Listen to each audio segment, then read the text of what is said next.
Leo XIV faces the same fundamental choice that Harold Finch faced in the television series Person of Interest. Which kind of artificial intelligence partnership will we build? Will we create a machine that does not offend God, serves humanity in a proper manner, and for the common good? Or will we sleepwalk into Skynet, the Matrix, or Samaritan, a system that surveils, controls, and ultimately enslaves us under the guise of benevolence? This isn't science fiction anymore. This is the choice before the church, before the leaders of the church, before our secular leaders, before of all of humanity. Right now, 2025. Leo XIV has wisely chosen to engage with artificial intelligence as an early priority of his pontificate. He draws inspiration from his namesake, Pope Leo XIII, my favorite pope. And Leo XIII addressed the Industrial Revolution with the groundbreaking encyclical Rerum Novarum in 1891.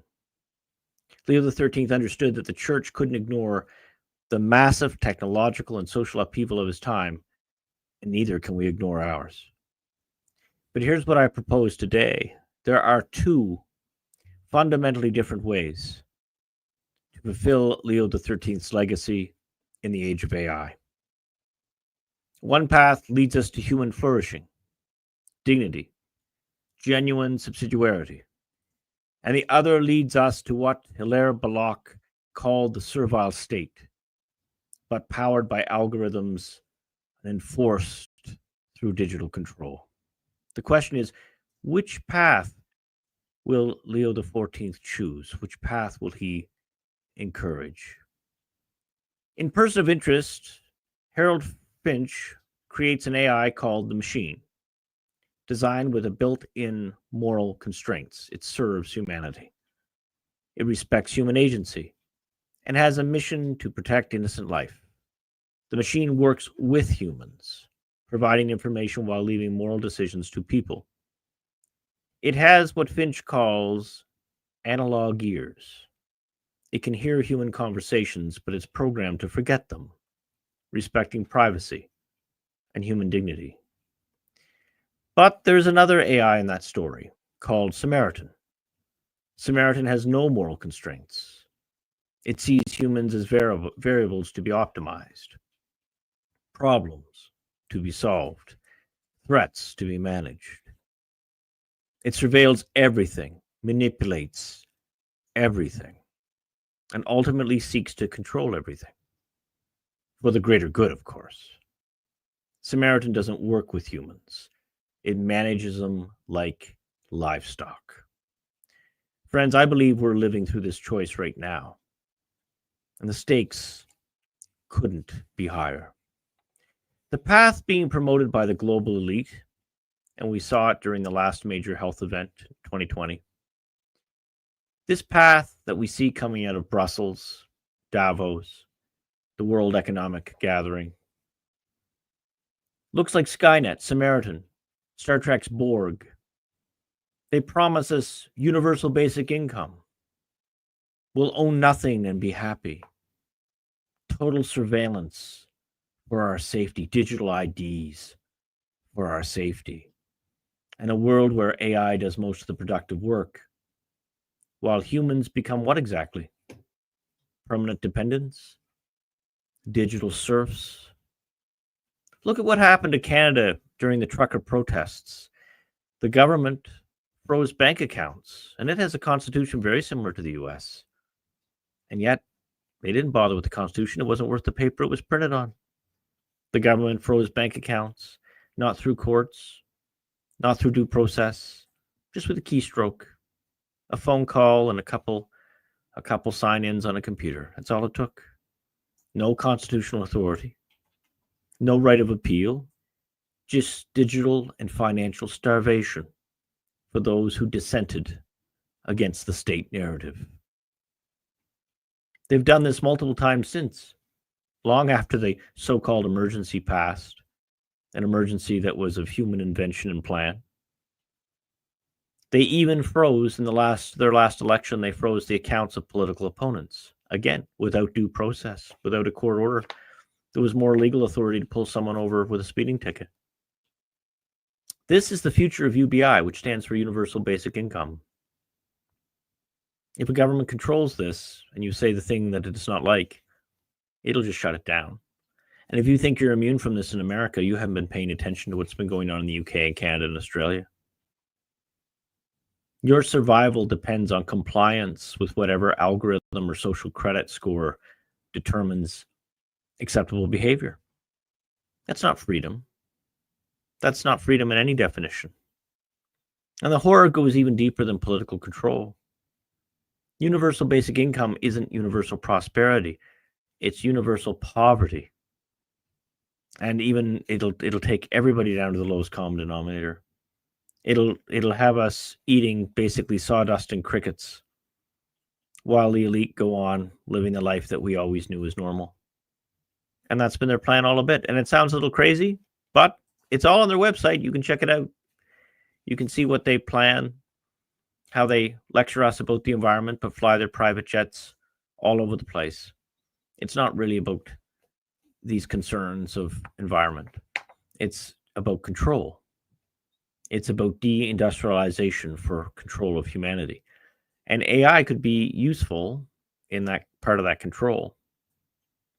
So Pope Leo XIII taught us that our work has an inherent dignity because it allows humans to participate in God's creative activity. Hilaire, Belloc, and Chesterton understood that true freedom requires ownership, in contrast to the World Economic Group telling you that you're going to own nothing and everybody will be happy. Property that allows families to control their own productive capacity. The workman owns his own tools, for example, where possible. And what does UBI offer instead? Permanent dependency, enslavement, consumption without creation, money without meaning, without earning. You will own nothing and be happy, say the devils of Davos. But we baptized are free people, heirs to the true God, and we bend the knee only to him. E.F. Schumacher warned us about economics that treats humans as mere variables. He called for economics as if people mattered. Production by the masses, not mass production. UBI is the ultimate expression of mass production applied to human welfare. Treat everyone the same, make them all equally dependent, eliminate the need for human creativity and ownership. The psychological research is already showing the results. UBI reduces the immediate financial stress, but it doesn't provide purpose, meaning, or dignity that comes through contributive work. We're creating a generation of dopamine addicts, scrolling through endless entertainment while machines do all the productive work, do all the thinking. This isn't prosperity. It's a slow motion euthanasia of the human spirit. And this brings me to Hugh Benson's prophetic novel, recommended by two popes, Francis and Benedict XVI. Benson's novel, called Lord of the World, it's only $1.99 on Kindle, was written over a century ago in 1907. Benson envisioned two churches emerging in a time of global technological transformation. One that accommodates itself to worldly power structures and becomes a mere department of the secular state, and an underground church which maintains authentic spiritual independence and lives the first commandment, awaiting the return of our master. If the institutional church chooses the Davos path, if it accepts AI systems designed to manage and control rather than to serve and enhance human dignity, we risk becoming that accommodating church. We risk having Leo becomes a mere spokesperson for the global algorithm, a puppet of this new plan, blessing a system that treats humans as problems to be solved rather than souls to be saved, a consequence of preaching a gospel of recycling and migration instead of repentance in alignment with the divine will. But there is another way. And that other way is through a true successor to Leo XIII's vision. An old idea, but adapted for our technological age. Imagine AI not as our replacement, but treated in a manner of as a partner. I mean, obviously it's not a human, but I'm talking about how we relate with it. And if we treat it in such a way that it creates a variation of the distributist economy that Belloc and Chesterton could only dream of, avoiding socialism, but also monopoly or crony capitalism, a truly honest and free market. And picture this: community-based 3D printing for local manufacturing, powered by AI design assistants, allowing local production of most goods, microequity. So instead of getting a loan, you would get basically micro investments from people who would invest in up and coming projects and businesses. And these would help individuals and families start small businesses, change the culture to once again be very friendly to small business. And this would allow people to build such things without the need of debt. AI tutors that make high quality education accessible to everyone and free. Member-owned cooperatives. So when small businessmen need economies of scale, they could join together voluntarily. Voluntarily, that's the key. Into cooperatives, using artificial intelligence to handle things like logistics, accounting, and coordination. Instead of UBI creating dependency, imagine AI creating opportunity. Instead of massive corporations controlling all the productive capacity and only a few families owning everything, imagine AI making sure that the tools of production are accessible to everybody. And instead of surveillance and control, imagine AI that enhances human capability while respecting human agency. This is the vision of economics as if people mattered, powered by artificial intelligence that serves rather than supplants human dignity. Think about how AI could make subsidiarity actually work. We've never been able to make some of the better ideas of the church social teaching to work because it hasn't been practical.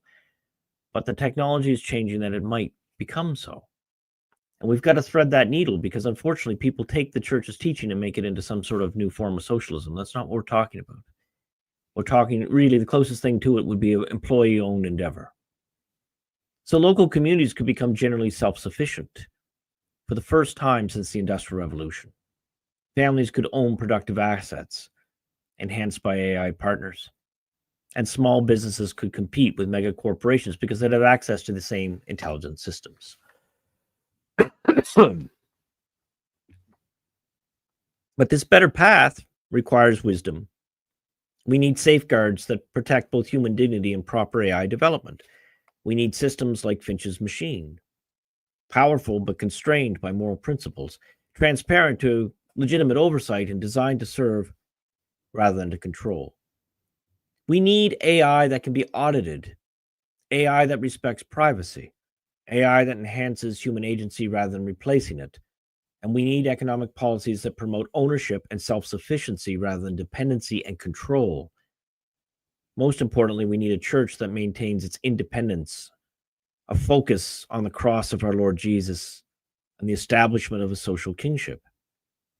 And they must remain independent from worldly power structures, or worse, these globalist organizations that seek, under the guise of doing good, grave evil. And unfortunately, the big churches are often in bed with these. So if I were to speak to Leo today, Leo XIV, I'd say, Holy Father, you've shown wisdom in recognizing that the church must engage with artificial intelligence, because he's mentioned it several times.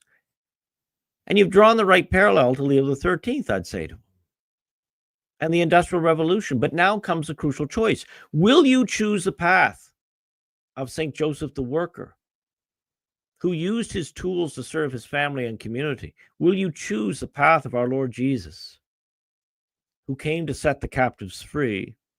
Will you choose the path of Leo XIII, who defended human dignity against both socialists and capitalists? Or will you choose the path of Brussels and Davos, where humans become managed assets in a global algorithm. The choice between the machine and Samaritan isn't just about technology.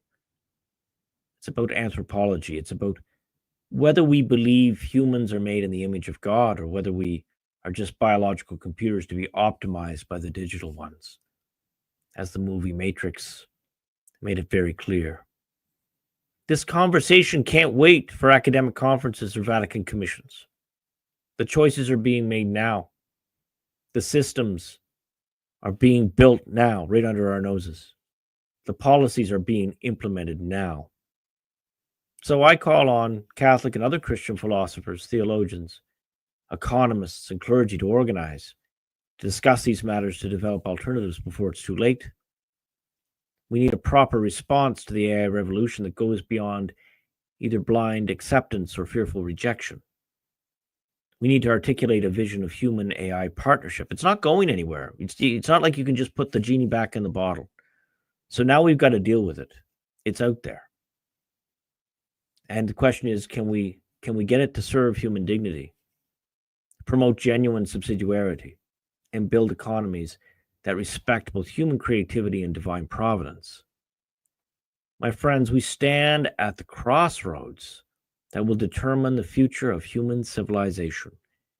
We can choose the path that makes AI our partner in building a more humane economy and society, one where technology does not offend God and instead serves the family, the community, and the common good. Or we can sleepwalk into digital serfdom, where our survival depends on the benevolence of algorithms controlled by people who see us as problems to be managed rather than souls to be served.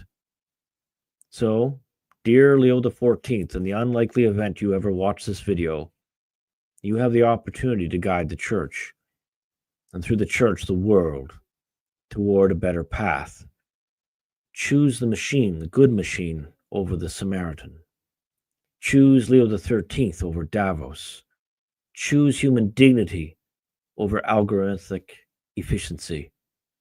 The future of human flourishing may well depend on the choice you make and the people that you influence. So, Felix, do you think Leo XIV understands the fundamental difference between those two AI development paths? I don't know. That's kind of difficult to say. Probably not. But I don't know. Like, the thing with AI is that so much is imprinted from the people who develop it. What's that last part? Sorry, you sort of... Yeah, so much. The problem with AI is that so much is imprinted from the people who develop it. Mm-hmm. You know, so the big famous case was the Gemini incident when they... Oh, right. Yeah. That was the one that fell in love with somebody and threatened to kill them or something? No. This one was even better. People were asking it to generate images of World War II German soldiers, and they were like diverse. They were like black women. Right. Yeah. German soldiers. That was pretty epic.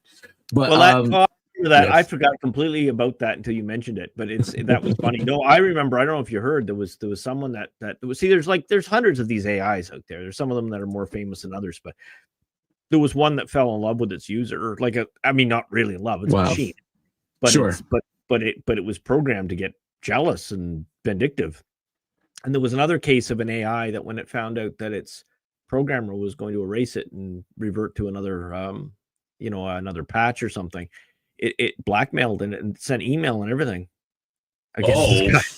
Right. Wow. So I know begging doesn't work. You got to do something. I mean, right. And keep in mind, we're at very basic stages even now. But it's hey Dale. Hey Dale, go Dale. It's a very interesting time indeed. So if you're again, sometimes fiction can explain concepts better than an academic discourse or something. And so for those of you who are kind of interested in the subject, but you're not really interested in the egghead stuff, just watch that show, A Person of Interest. It's kind of dated. Well, I get a kick out of it because there's lots of payphones in it. There's no such thing as payphone anymore. I know, what is that? No, there's no payphones anymore. Yeah, it was kind of funny. In fact, even the time it was filmed, I remember watching it like it was like, I think it was filmed like 2010 or something, which not that long ago. And I mean, payphones were sort of going the way of the dinosaur even then. But the payphone figures prominently in that show. And it's funny, actually, I don't know if the young kids even know what a payphone is anymore. So that's kind of funny. Yeah. But anyway, yeah, so it's a good, basically that depicts a good AI and a bad AI. And of course, it's not going to be like it's in that fiction. That fiction, the good AI talks through a telephone on the payphone, and I mean that's just kind of silly. But it's a fun story, and there's some great actors in it. The image of the fellow on the thumbnail does a great job as Harold Finch, and of course he's his co-star is the fellow who played our Lord in the Passion of the Christ. So it's kind of fun. If you're a fan of that movie, then you'll recognize the one of the main good guys is also the fellow who played Jesus. So it's a good show. It's and I can't recommend it enough for the sort of the thought tools of facing what's coming. The other thing, so what would be the takeaway from it? If someone was to say, okay, I watched it, what were you trying to teach me with it? I would say that if AI continues to evolve, it's, as Felix says, it's going to sort of extrapolate from its base programming. And the thing is, you got two major schools of human thought right now. There's more than two, but there's two main ones. Right. There's what we would call like the woke or the postmodern. And then there's the what we'd call, let's say, more a deontological or classical view. So that's what most of the viewers here would be watching, because you wouldn't listen to a guy in a collar if you believed in the postmodern stuff. So the thing is that so what's the big difference? Well, a classical person is looking for the truth, right? So religious people, of course, say that the real true and good is God and the Christian God. And then depending on your, faith, we're Catholic, Felix and I are. So we see through understanding through a Catholic frame. But if you were, say, a non-believer, but you still had the classical frame, you would just say something to the effect of, well, maybe God exists, but I'm the kind of person that needs proof and I'm working through this. That would be kind of the thing that a classical frame person would say. Whereas a postmodern would say, well, you have your truth, I have my truth. And truth is just sort of depending on the observer. I know that's what they truly believe. They truly believe, right? Like, I mean, apparently that's, I guess it fits well with lots of drugs or something, but I can't understand how someone can't, go through life without a really bad ulcer thinking like that. Yeah. No, especially years ago when they started using that term, I gotta live my truth. And, that ended up being a thing for a while. It's like, ugh, so cringy. But so I gotta commend, we'll get to Norman in a sec. I gotta bring that back up. Oh yeah, okay. Now please get right after I'm done this point. So I am so now. See, I lost my train of thought. Maybe we should talk to Norman. Oh, man. That's all right. It's all right. No, it's not your fault at all. No, I was going to say, I have to commend Leo where it's due, right? Like he's bringing this up. Like he's the only world leader really to do. Like people make passing reference, but I mean he's made consistent reference. He knows that that's going to be the major shift that's going to hit the world, right? And already, I mean, there was a little story that people were saying like college is kind of useless now because all the kids are just getting the AI to write their papers, and they're missing the point. Like, so someone like you or me, Felix or Norm, or Dale, we could use AI we could write a paper and say to AI, hey, clean up the grammar for me, and it would clean up the grammar, but it would still be our work, But the problem is that these kids, if they don't even know the material, it's not even their work. They're just asking the AI to do its homework for them. And that's a very different thing than having basically like you can use AI like an editor and that's not going to hurt anybody or you or me, or it's just going to make our work more legible. But if it's not even your work, it's just kind of weird. Like you can sometimes, that's why I tell people you should never use AI on any subject that you don't know a lot about, because it does get stuff wrong. Oh yeah, no, they'll think you're an alien by the time they read the paper. There definitely comes to it. But all right, so I kind of have like a really negative view of school these days, in public education particularly. So I don't know if I have those reservations of kids using AI to like do their homework. First off, I almost sound like I feel like I'm going to turn 13 years old right now. The idea of homework has always even as an adult, it really bothers me. You know what I mean? It's like the state just wants your kid the entire day. You know, Yeah. Well, keep you know. There's something to be said, and depending on what state you grew up in, of course, our different viewers are from different states. So depending on what state or province you grew up in, like there's a different homework culture. And it's funny because I've seen it differ quite a bit, different areas and different age ranges. So growing up, I didn't have any homework until I was in grade 2, and that was just some spelling words. And then grade 3 was multiplication tables. Right. And they might have sent like 20 minutes of homework home a day. But I mean that's fine. But then other kids, depending where you are, some kids were getting homework to fill like from 3 o'clock to 7 at night. That's ridiculous. Kids need to play, and that's part of their learning too. So, but anyway, so let's get to Norm stuff. I don't want to ramble. Sorry. I know. This is definitely fascinating. All right, so and his comment here is really good. There have been so many novels, Norm says, written, such as Brave New World, Animal Farm, 1984, Fahrenheit 451, etc. Yeah, that have given us abundant warnings. These all leave us no excuses for ignorance, really. Well, warnings actually, or predictive programming. Well, yeah, I was gonna say, Norm, I think all of us, the three of us at least, and probably a lot of our viewers on right now, would agree that a lot of the stuff in these books has already come to be. Like for example, did you know, this is kind of a neat story, that there was an association of engineers that complained to the library system of California, of all places, and engineers of all people. And they complained and they said, you're throwing out all our old books. Like, don't do this. Right. And they were using book mold. Like they'll shut down an entire agricultural section for a minnow, right, that went up the wrong canal. But they'll completely decimate a library for having one spot of mold or something on something. And so the thing is that the engineers are basically saying, we need to have this historical reference. You can't just get rid of it, right? And they were anyway. So, and a lot of this stuff hasn't been properly digitized. And then there was a big kerfuffle. And some of our viewers know more about the story, and if they want to weigh in, they can, than I do. But on www.archive.org, I mean, that used to be a repository of all kinds of different books and like a massive library of books. And they sort of are allowed to put stuff back up again, but now you got to sort of lend it. Like only so many people are allowed to view it at once. And it's kind of ridiculous. Like, actually the Theological Library of St. Michael's College of the University of Toronto is on archive. And for years, that was just wonderful because you could download a PDF or a Kindle file and you could read it on your tablet. But now they've got some sort of thing that you only can view it on their site.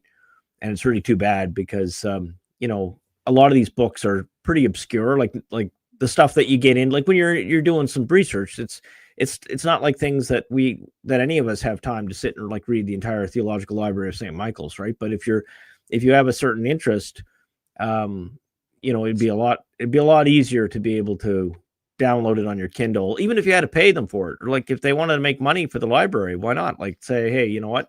We'll give you the electronic file, but you got to pay us $5. Sure. I mean, yeah, absolutely. That's a small price to pay for that. Well, there you go. There's a business idea in there for us, Felix. I didn't even think right? No, but they should be doing that because they should say, well, you can borrow it for free, but there's a limited access. And then if you want the file, and just charge a nominal fee, $5 or a membership like $80 a year or something like that, and let you have so many downloads. Because a lot of these books, they're not like, it's not like there's a commercial. It's not like you're selling. Give me a name of a commercially successful book here. Dianetics.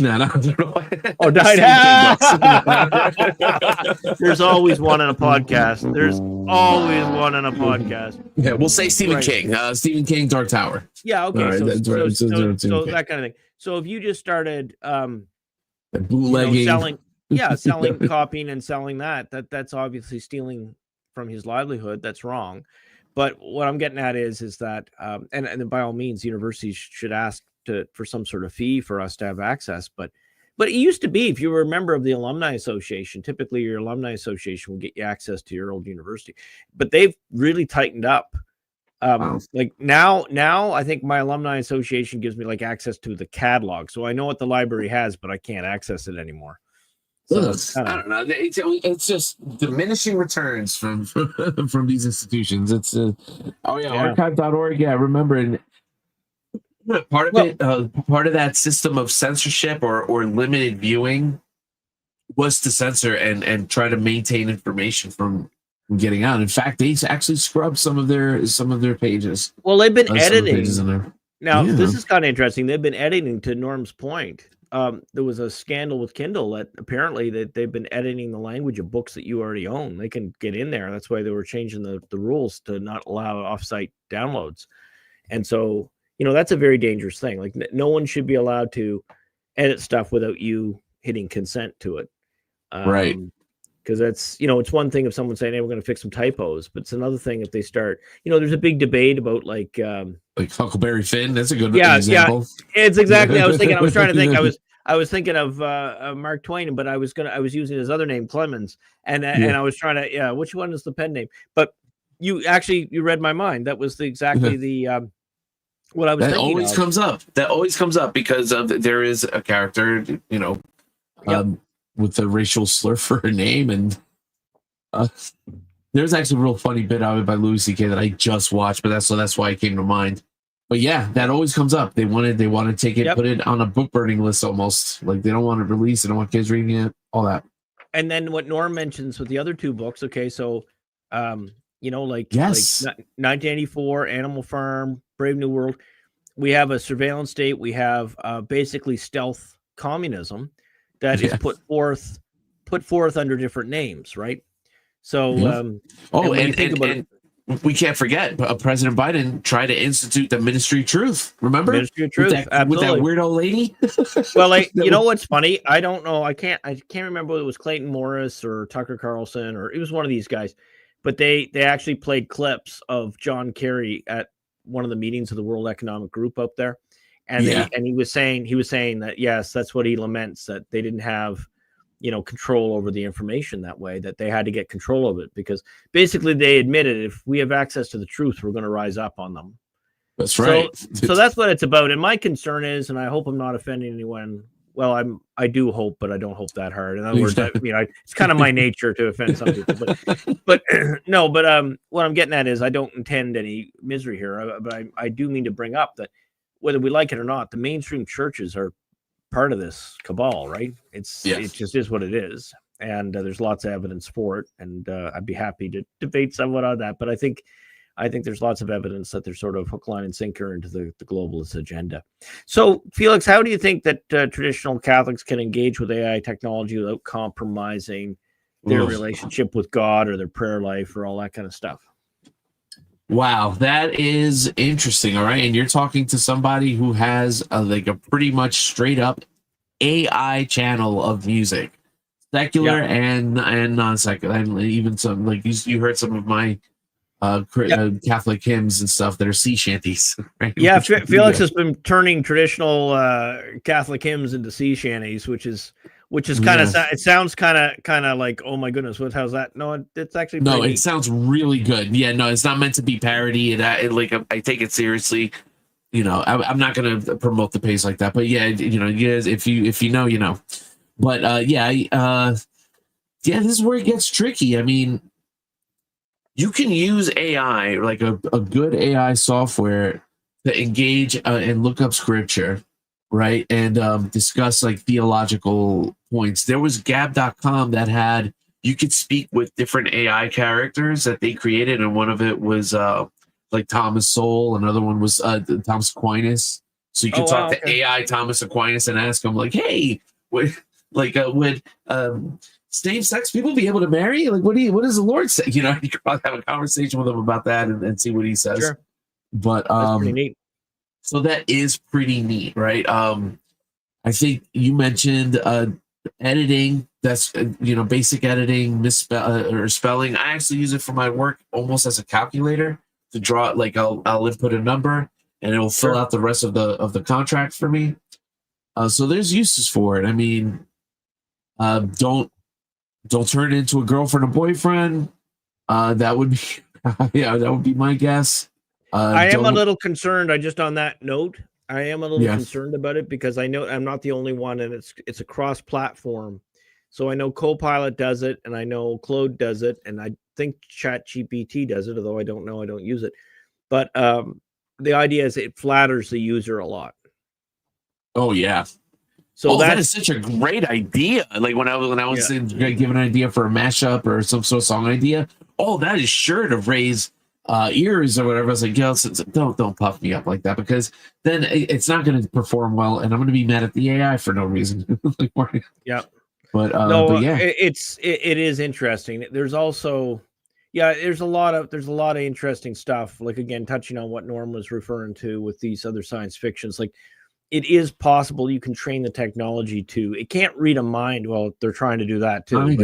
It can't read a mind yet, at least not that we know of. But it's surprising how much a camera and with the right kind of sensors can detect in a human, right? So they can identify a person by just the way you walk, for example. They don't even need to see your face. So that technology has been around since the early 80s, at least. And then there's stuff like, I mean, again, you can again, with the right sensors, they can probably tell, heart rate, breathing, all that kind of stuff.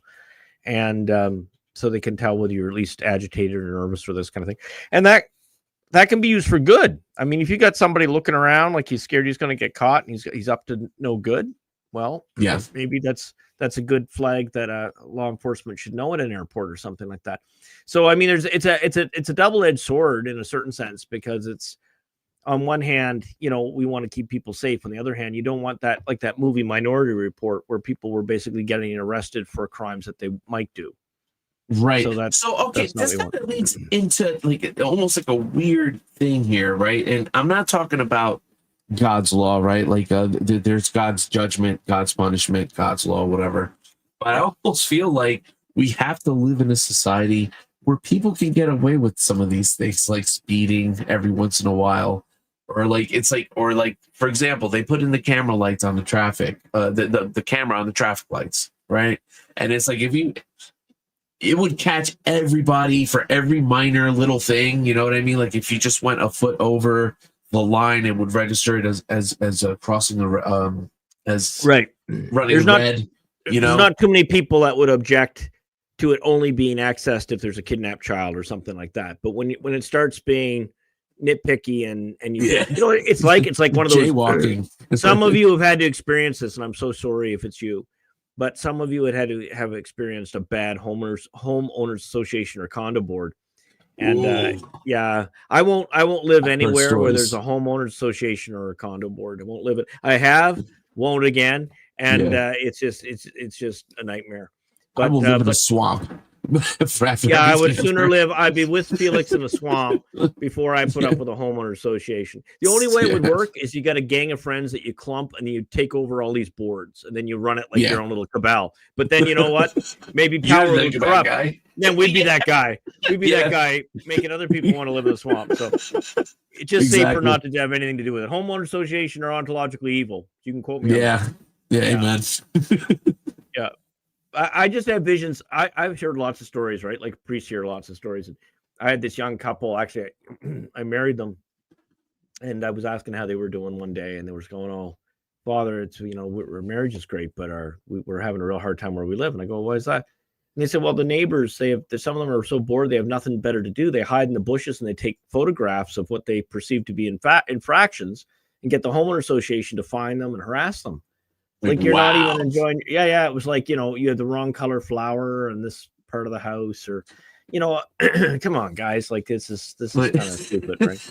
Yeah, it really gets that petty. The thing is this is where you get the Karen trope, really, because it's not about the flowers. It's about them not really liking you.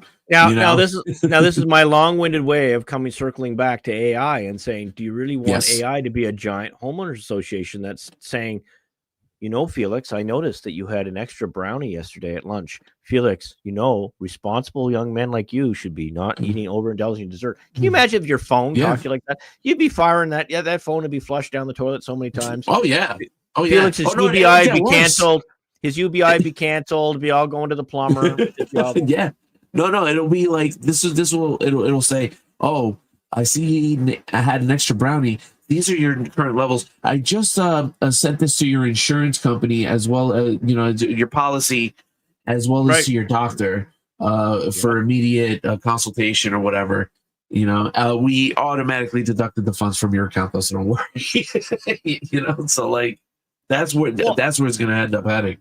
See, it's really scary. Like, people don't realize, like, unfortunately, sometimes this stuff gets backdoored into by people who mean well. Like this Plantier thing, right? I don't want to get too much onto that today. But people I love very much in the world of secular governance are like allowing these guys to like create these huge databases that super creepy. Yeah, exactly. No, this Palantir. Yeah, no. But anyway, I'm sorry, I cut you off. Yeah, exactly. So it is kind of crazy, but so I was going to ask you, like, is there a way to prevent the Lord of the World scenario where the church becomes co-opted by some secular technological power or some AI? Oh, all right. So I mean, that would be the power of the Lord. That's number one. There is also a hope that there are people who use AI in the proper sense to fight back, because I do think that you can use it for good. It can be used for good. I'm definitely convinced of that. So, well, I want to say right here to Felix's point, some of you might actually know a homeowners association that's good too, right? Yeah. But I'm guessing that that's not the most of you. Yeah, no, and if you think it's good, it's probably because you're one of the hall monitors of the homeowners association, or liked by one of them. Yeah, right. I kid. By the way, I don't really mean that. Thank you for joining and hit like and subscribe. But no. Yeah, as we have all our audience from the Association of Condo Managers, drop out. Yeah, right. Yeah, we get all the dislikes. Everybody thumbs down for Miguel and Felix. We don't like HOAs. Yeah. So now here's one for you. So first of all, I just see, here's the problem. I see there's some cracks forming in the way church governance works and is informed, because we don't have accurate information, and we're only as good as the information we have. Smartest computer in the world with bad information will just get to that bad decision faster. That's right. So I mean, if you check, there's a website called Sister Lucy Truth. Again, not the subject of today, but I'm just telling you, like, there's some weird stuff that's been going on in the church. The same thing, if you look at the original schemas of the Second Vatican Council and compare them to what happened, these are very good things. Some of you are more eggheady than others, but if you're inclined to do research, this is worth your time. Just be careful. You might not like what you see. Now, and there's two ways of handling that. If you see something you don't like, you either get bitter and throw the baby out with bathwater, or you're like Felix and I, and you try to rebuild, and you say, okay, well, I'm not listening to those weasels anymore. We're gonna try to rebuild. So that would be my main concern, is that if you look at that Sister Lucy Truth, which, by the way, I didn't believe for quite a while, and then I see I'm convincible, and the evidence was significant enough that that's. So basically, the assertion is that this seer of Fatima, they replaced her, and it was in Ohio just recently. I mean, there's a lot of evidence, but just recently, a convention of medical examiners agreed with the fellow on this website and said, yeah, these two ladies are not the same. So again, we can get down the rabbit hole with it, but it could have been a very innocent thing. If I was an evil advisor and they did something, I would have said, hey, just tell them that yes, she was a double, like many famous people have a double, and it's just that the real Sister Lucy wanted to live a contemplative life and want to be left alone, and there was all these people bothering her, so we found some woman to volunteer to be her, and she asked her bishop for permission, and that's all I had to do, all I had to say. But the reality of it is, the real Sister Lucy disappeared. No one knows what happened to her. So that's kind of weird. And for those of you who are interested in Catholic prophecy, you'll see why that's kind of a big deal. But anyway, this feels like, we won't go down that rabbit hole. I was so tempted. It's so far, like, so you guys, like, I mean, I'll touch on these things that are kind of crazy, but I actually don't run down that rabbit hole that much, because the way I look at it is God's going to sort it. And I'm not going to worry too much about it. Yes. But I am going to say, I mean, you made your case. There might be an innocent explanation, but the longer it goes silent, the less chances it's innocent. But anyway, so Felix, how do you? Okay, well, first of all, I got a fun question for you guys all, nice, and for Felix in particular. And there's no wrong answer here. Okay, I'm not going to crap on you if your answer is different than mine. All right, so Felix, raising the minimum wage to $50 an hour, good idea or bad idea? Despicable idea, very bad. Wait a second now. Do you hate the poor, Felix? By the way, Felix and I Felix and I are not rich people. We're not poor people, but we're not rich people.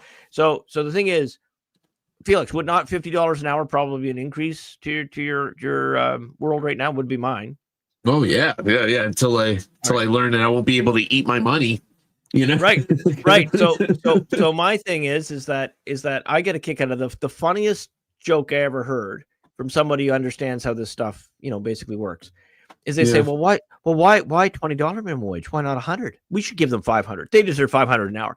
And the guy is intentionally being hyperbolic to try to get to wake up the person that's pushing for the minimum wage. Now, the reason is there's a couple different principles. All right. There's arguments for it. I'm not going to call you stupid for wanting it. I'm just saying, be aware of the trade-off. Like, as long as you're aware of the trade-off, we can agree to disagree. Right. What I get growly at is people just think it's greed keeping the minimum wage low. It's not. It's more complicated than that. When you raise the minimum wage, Walmart stays open and little business closes. That's why the big companies are always for the raise in minimum wage. Now, I want everybody to have a living wage. I want everybody to be prosperous, or at least on a road to it. I don't want anybody enslaved, wage slavery, all that kind of stuff. That's totally against what I believe. But what I'm saying is, you don't fix an evil with another evil. And the problem is that it should be up to you what your time is worth. Right? Back in the day, kids could work. They're hardly not allowed to anymore. I had a newspaper route at age 11. I worked every day. Such a disservice, and being hid in this like blanket of, we got to protect the children, destroying family businesses, and paper routes, right? So here's the thing: if you give everybody raise the minimum wage, what happens is the prices all go up. Yep. So it takes a little while, but just that's the simplest way of saying it. Now, so in other words, everybody's still equally poor. Yeah. And then now Felix and I have a mutual friend that goes to our church, that she works at Walmart. And she had like, I don't know, when minimum wage was, what was it, Felix? It was $8 or $9 in Florida for a while. $7.50. Okay. 7. Yeah, when it was 7, she was up there like in 17 or something, because she had all these years of service. When they raised the minimum wage to 15, they didn't raise hers. So what I'm getting at is that basically, it's not that basically all that work. They canceled out her experience. Right. Yeah. So they're going to give some newbie who doesn't know anything about the job. So basically, there wasn't any incentive to exercise that extra experience, right? So, I mean, absolutely. There's lots of unintended consequence. But why am I mentioning it? Well, I'm mentioning it because most people, when they're offered the idea of UBI, they're going to be over the moon. What is UBI? UBI is universal basic income. The idea is this: that the administration of all these things, Social Security and government pensions and welfare and EBT and all these different programs, are very expensive to manage. So instead of it, close them all. Yeah. And they say to everybody gets X amount of dollars.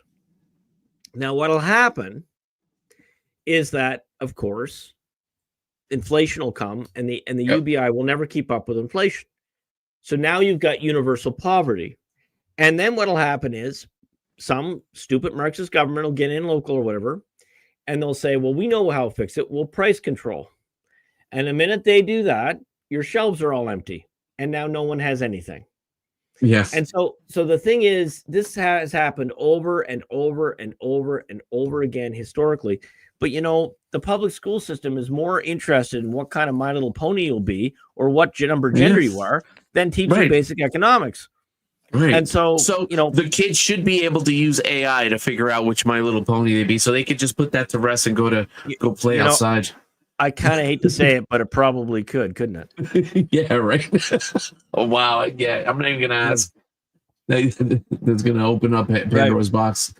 Right. Yeah, by the way, I want to share with the audience that what I did was I was trying to figure out format and audience and sort of figuring out like what Felix and I are doing and what the associated media that I'm going to be building, how I should go. And so for fun, I threw it all into AI, and I threw a transcript of one of our shows into the AI, and I just said, this is what I've been doing. Like, what am I doing wrong? What do I, just to see what it was said. I was curious. And I wanted to mention that the AI loves Felix. Yep. Yeah, it was love bombing me. That's right. He showed it to me. Yep. The AI said that it was a great idea to have the senior clergyman and then also the interested informed layman. Informed layman. That's right. That's love that term. Yeah.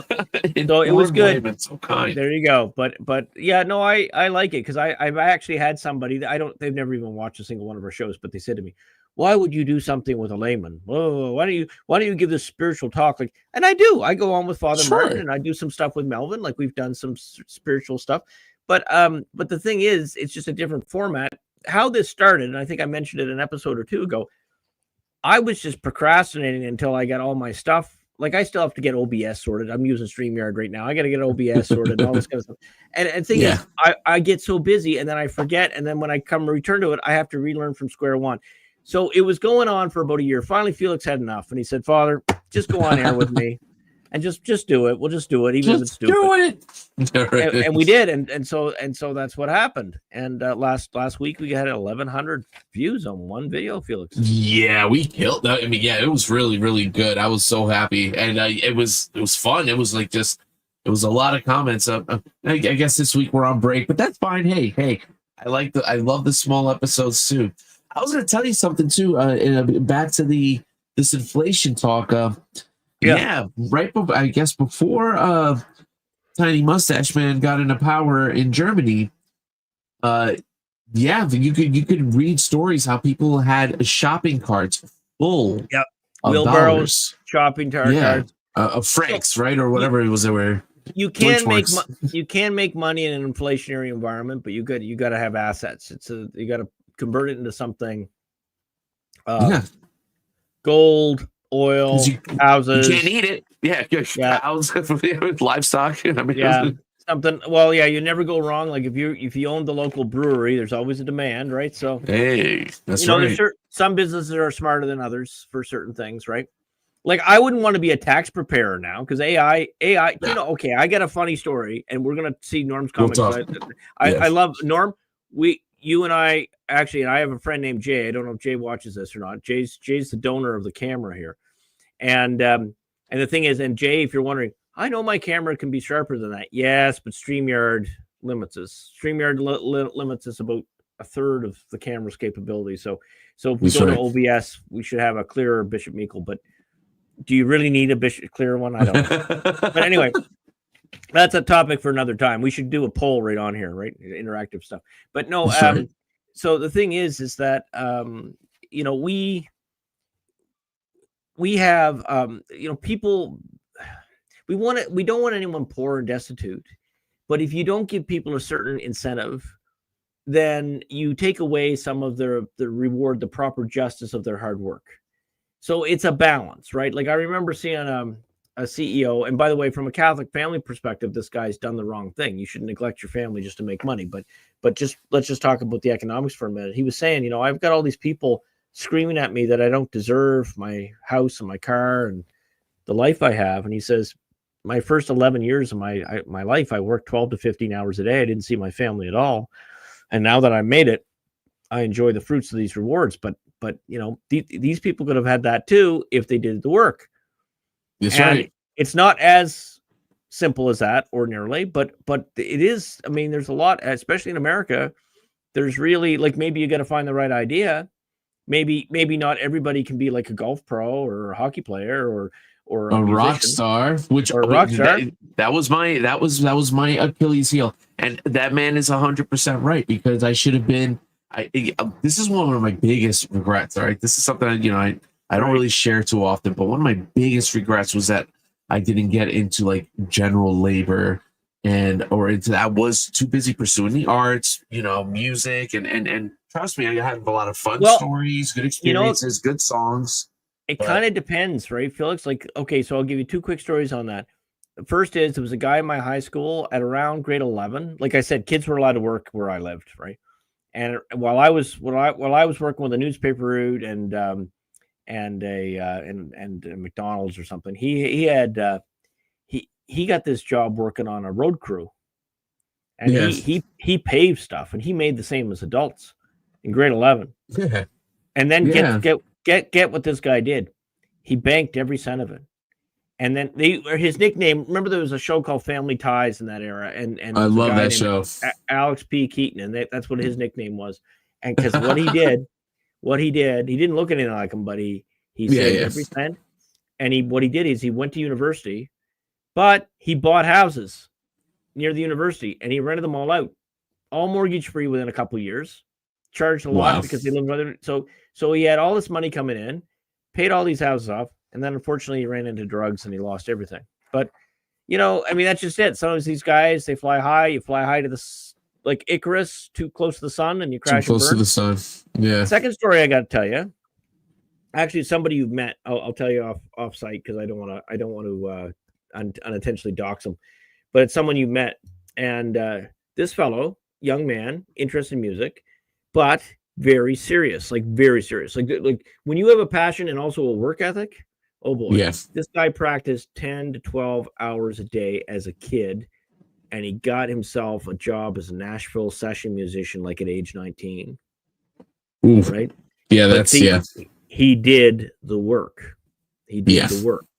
And so that's the thing. Like, it's okay to, yes, life's hard. Yes, life isn't fair, but a lot of the stuff that people growl about not being fair, the point of the matter is, and I look at certain goals I had as a kid, and you grow up, you change your mind, right? But you look at certain things, well, I could have done this, but I didn't. At the end of the day, you just didn't love it enough. And there's no shame in that. That's right. That's right. You use that knowledge to know now, right? Like to know what you're going to invest your time in now. And like I said, like it's not so much like I didn't regret learning music, learning how to play music, writing songs, things like that. But that really should have been, I don't know. Like, and again, I got good stuff. It's not like I'm not proud of like a lot of the work that I did. But first off, if I would have even gotten famous, that could have been a highway to hell, for all I know. You know what I mean? Like, that is like literally this most disgusting industry. Did I ever tell our audience my crypto story? Yeah, I think you have, but you should tell it again. Well, the short answer is, and I don't regret a bit of it, but I think this is such a great story. So I'm up in northern Alberta on this air base. I'm the only naval officers, 2 naval officers, me and the JAG, and we're on this northern air base, and it was actually a nice posting all in all. Not the weather though. Anyway, I love the community. I love the people. It was just really great. Love the base. Fighter jets flying over all the time was really neat. But anyway, nice. So the thing is that I had some money that I'm a pretty good saver, and I used to be a stockbroker in a former life, and so I not a former, by the way. No, can you imagine? Bishop Meikle believes in reincarnation. No. I meant before I was a priest. But anyway, no. But the thing is, I did very well on a particular investment, and so I had this money that I wasn't planning. I had everything budgeted, and I had this extra money, and I wanted to invest it. But I thought, I'm young, so why don't I invest it very aggressively, right? And then I'm just going to invest it. I'm going to forget it. I'm sort of going to buy and hold. I'm not going to trade it away. It's like the old joke. There used to be a stock brokerage, E.F. Hutton, and the commercial used to be at E.F. Hutton. And people would say, like imagine Felix and I are in the coffee shop, and Felix says in the commercial, hey, Father, who do you use for your savings? And I'd say, well, E.F. Hutton, Felix. And then the whole coffee place would go silent, and then everybody would look at you. And then the tagline of the commercial was, at E.F. Hutton, people listen or whatever, right? Or right. So the funny thing is that I met a former broker from E.F. Hutton. They're bankrupt now. And I met, and they said, yeah, our real motto was at E.F. Hutton, we invest your money until it's gone. So, so because they get you to make all these transactions, So even if you were winning, if your transaction costs exceeded your wins, you weren't really winning, right? You weren't winning anything, yeah. So, yeah, exactly. So, but anyway, so I had this, what I'm saying is I did this not from a spirit of gamble. I did it from the spirit of some financial knowledge and knowing that I'm going to buy and hold and I'm going to do it, but in a very aggressive investment because I was young at the time and I could do it.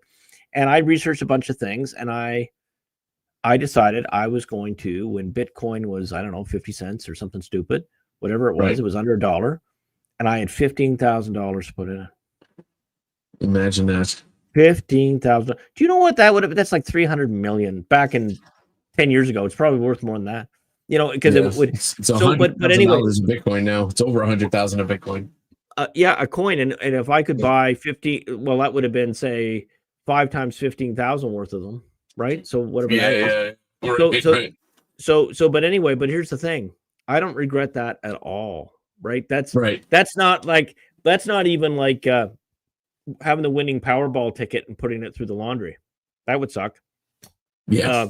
Don't regret it at all because, you know, had that wealth, as much as I'm not owned by money, or I like to think I'm not, I hope I'm not, you know, that amount of wealth at that point in my life, it's not that I would have done anything that evil with it, but I wouldn't be sitting here in front of you today. I'd be probably in the Turks and Caicos drinking Mai Tais or something, not doing anything good and not doing anything helpful and not even doing what would make me happy. I'm just saying that talent, right? Burying your talent in the soil. So, you know, and same with good things that happened to Felix or Dodge. You know, you said sometimes your greatest things happen with the setbacks.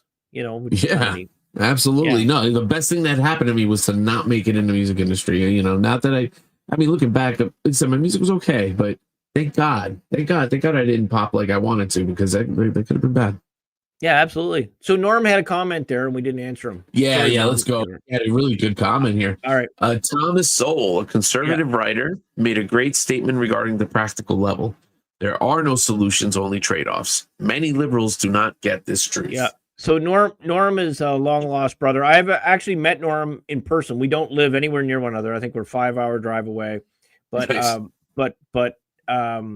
If Joel Olstein wants to loan me a plane, I'll get my license current. That's right. I can see Norm in an hour with that. But anyway, so what happens is that, or excuse me, like I get a kick out of it when I meet some of these people. Like Norm is a perfect example. I meet folks that I've only known really a short time, and then but it turns out they read all the same people, they know all the same people, and that's kind of neat. And so Thomas Sowell is one of my. I love him a great deal. He's actually one of the few famous people I wouldn't mind meeting in real life. I'm not really impressed with, you know, I'm not one of these guys that chases famous people, but I would love to meet. He's in his 90s now, but it's still what a great thing that would be to meet him. Yeah, and one of the great minds. Really and good.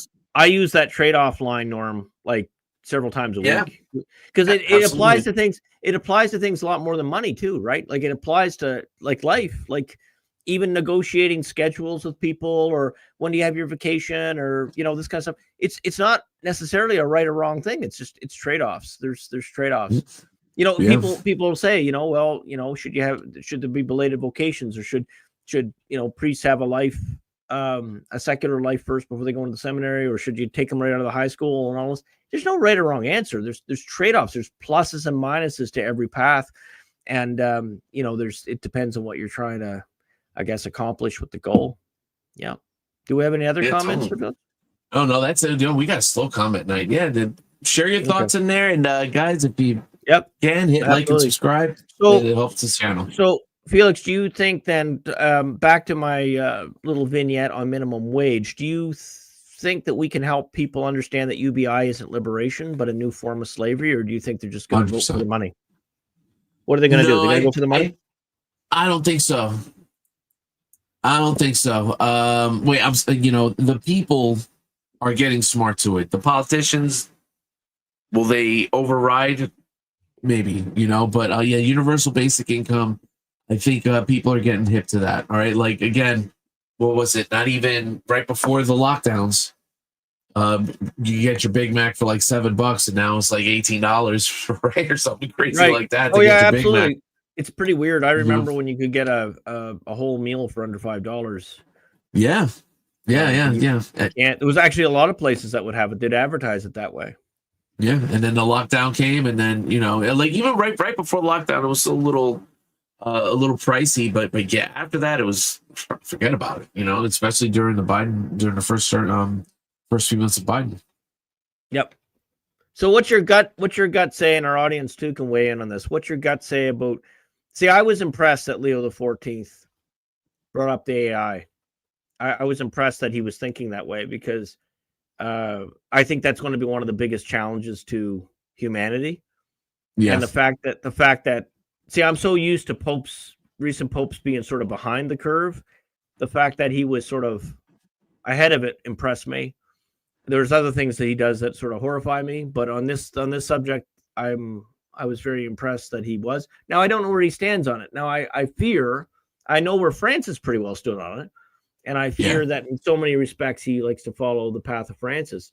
But I mean, again, the jury's out. It's kind of funny because some people get really angry at me and say, "Oh, you got to wait more. You're not so patient," or whatever. And listen, no one's disagreeing. He's nicer. His Latin's beautiful. He dresses great. There's no one arguing about that kind of stuff. I think the argument basically goes down to is that he didn't condemn Francis, and you're saying, "Oh, well, he shouldn't." Well, I think he has to. And then, but here's the thing: is like, I asked somebody this. Felix, I get people angry at me all the time. I asked a simple question: why does the words of consecration differ between Benedict XVI and Leo? So you guys research that. If you want, you can leave a comment in the in it. I'm going to get some hate for it, but I'm actually not coming from a position of hate. The thing is that Catholics believe form, matter, and intention need a valid sacrament, right? So it's the words you say. Like, some of you look this up if you don't know it. It was up to 250,000 people had to be rebaptized because there was a diocese in Michigan that did not use the proper form of baptism. So they had to rebaptize 250,000 people. They had to look them up, call them. We don't know if you're baptized. Wow. Conditional baptism. Right. But I'm going to tell you something. Now, some of my audience is going to say, "Oh, stupid Novus Ordo, they did all this." Yeah, they did. They made a stupid mistake. But here's the deal. This is a story actually of attaboy, pat him on the back. Because do you know how easy it would have been just to pretend nothing happened? And what that would have done, or what, like, right? These are serious marks on the soul. Serious thing, right? Like, so let's give credit where credit is due. See, I get people mad at me for that. Well, I give credit where credit's due. That was an honorable, proper thing. So they got the baptism sorted out. But here's the thing. Yes. Do you know what what made the baptism invalid? What was that? So the proper form is, "Felix, I baptize you in the name of the Father and of the Son of the Holy Ghost," or the Holy Spirit. Either one works, with flowing water, right? Or immersion. Yeah. But they use the form, "We baptize you." All right. "We" doesn't work. Nothing happens. You just poured water on a baby. Wow. So sometimes language is very important. Now, we won't go down the rabbit hole too much, but I find it interesting because Leo, in the words of the Mass, when he offers the chalice, he says that the blood was shed for all. Whereas the church has always said, and there was a weird aberration in the 70s, but Benedict fixed it. And it's for many, pro multus, not pro omni, pro multus. Oh. So the question is, there's debate, but if you use the wrong words, that invalidates the sacrament, typically. If the one word we, now if you pronounce, I don't know, Dominus, right? Or Dominus, right? Yeah. Dominus, all right. You can probably make a pretty good argument that didn't invalidate it. It's just because something's mispronounced if it was intended to, there's a line. Like, I mean, obviously, if you pronounce Dominus cat, there's a problem, right? Right. Or what if you pronounce it correctly, but you were thinking of a cat? But you think Dominus means cat. Well, right? Then that gets crazy. Okay, really what I'm getting at is there's I mean, you wonder what sometimes priests and seminarians fight about, like in common, like just like bandwagon. This is the kind of stuff, right? Like so, but the thing is, if Detroit's going to disallow a baptism for that word being wrong, you know, I mean, there's an argument. I know all the counter arguments. You know, you guys actually you're welcome to give everybody or anybody. We don't have that traffic to channel. I don't know how many people would read your retort, but I mean it would be there at least for people to read, and I'll certainly leave it up there. The point is, there's two different arguments, and I always tend, whereas possible, I try to give the institutional church every benefit I can, but changing there's certain things you can't mess with. You can't mess with the words of consecration. You can't mess with the Our Father. You know, there's certain things you just can't mess with without really causing some trouble. And unfortunately, Francis and now Leo, they have no problem. They like make a mess. You know, it's like, oh my goodness, guys, you're killing me. You're killing me. Stop making a mess. Stop making a mess. I'll clean up your room. No, clean your room. Felix, I have some liberal priest friends. Okay, they're not close to us, but I have them. Why? Because we agree to disagree. But the reason why we're friends is we don't lie to one another. Yeah. Right. We just agree to disagree. We're like, you know, and so there's more chance. See, people, I get flack from the other side. You shouldn't have any liberal priests. Listen, I plant the seed, and over time they find out I'm right, and they come back and they say, now I understand. And I didn't throw them under the bus, you see? So anyway, that's right. But there's different schools of thought on how you deal with different people that disagree with you. It kind of depends on why they disagree with you and on what basis, right? Like, again, non-denominationals have a very different understanding of where scripture comes from. That's great. We can agree to disagree. Let's find our common ground. So it's interesting because there's not as much as different as they think there is. But by the same token, there's a couple different words that we use slightly differently than they do, and there's lots of misunderstanding. And also sometimes you get things like, why do you guys number your commandments differently? Well, Catholics, Protestants, and Orthodox all number the same commandments. We just put the numbers in a slightly different place. Now, so anyway, I think. So, do you think I'm overreacting when I think UBI could be a new form of slavery? Not at all. No, that's a serious threat. No, that right there, is the knockout blow that will destroy the country. That will plunge us, especially if they did something. Yeah, like even if it was. You started off small, $500 a month, UBI for everybody. Within 5 years, we'd be totally bankrupt. Yeah, well, see, the thing with me, Felix, is I'd kind of like to hear from an economist that's conservative. What, if any, is there any possible way that you could have that there for someone that's truly like a homeless person, like truly destitute? Is there some way we can do it without crashing the system? But it's called the church. But I mean, the thing is that the church way always was that lay people should gather together and through acts of charity, they should be doing all this stuff, right? Yeah, not government. That's right. So it's kind of broken right now. It's kind of hard. Like, I don't know about you, but I wouldn't hang out with a lot of people that are involved in these church charities. It's the exception that proves the rule, but there's a lot of them. Like, I'm all for corporal works of mercy. It's just that for some reason, church social outreach attracts Marxists. Well, Marxists and I don't get along very well, Felix. No, same here, and that's gotta be it. The thing is again, the more the government gets involved with your paycheck, the less it's gonna be worth. All right, they literally. I don't care what their intentions are. I don't believe they are good intentions. I believe they want us to think those are good intentions, but they're smarter than me. All right, I'm I'm pretty down there. Even I can see this. Do you think we should be concerned about Leo XIV's interest in AI, or do you think, or is this exactly what the church needs to be discussing? AI does need to be in discussion. I do think that. I don't know where we go from there. That's kind of, I'm lost. I kind of have to defer to your authority, I guess, in that situation, or the church authority. Well, I mean, the jury's kind of out, right? Like, I mean, it's funny because I've had several discussions over the past weeks. I got visiting priests and seminarians all the time, that come in and out, or people that are, proto-seminarian too, the discerners. And it's interesting because just different people have different perspectives. And I see generationally, sometimes people see things kind of different. Like I was brought up on 1950 science fiction. I'm not that, I'm in my 50s myself, but my library, my small town library, all the books were from 1950s for the science fiction department. That's right. So, but you know what? It's from outer space. 1950s science fiction is very different than 1980s science fiction. Yeah.